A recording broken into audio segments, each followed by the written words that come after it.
Hello বন্ধুরা, দেখতে পাচ্ছেন আমার হাতে এটা ফল কল্যাণ ঘৃত আছে। এটা আয়ুর্বেদিক ঘি টাইপের মতো ওষুধ আছে, লিকুইড তরল জাতীয় ঘি ওষুধ আছে। এটা এক ধরনের আয়ুর্বেদিক মেডিসিন।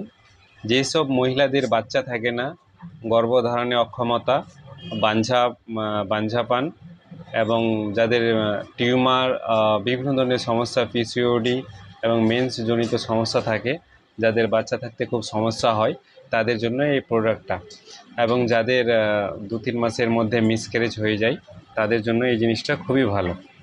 যারা বিভিন্ন ধরনের চাইছেন যে আমার বাচ্চা নিব কিন্তু বাচ্চা থাকে না, এবং থাকলেও হয়তো নষ্ট হয়ে যাচ্ছে বা কিছু হালকা সমস্যার জন্য থাকছে না, তো এই ঘিটা যদি আপনি সকাল সন্ধ্যা গরম জলের সাথে বা উষ্ণ গরম দুধের সাথে ব্যবহার করেন, তাহলে আপনার বাচ্চাদের যা যা সমস্যা, যা যা ত্রুটি থাকে, কমজোরি থাকে, সেই সমস্যাটাকে দূরে করবে এবং বাচ্চাদেরকে পুষ্টিকর তৈরি করবে। এবং যাদের সমস্যা আছে, যাদের বাচ্চা থাকে না, তারা এই জিনিসটা ব্যবহার করলে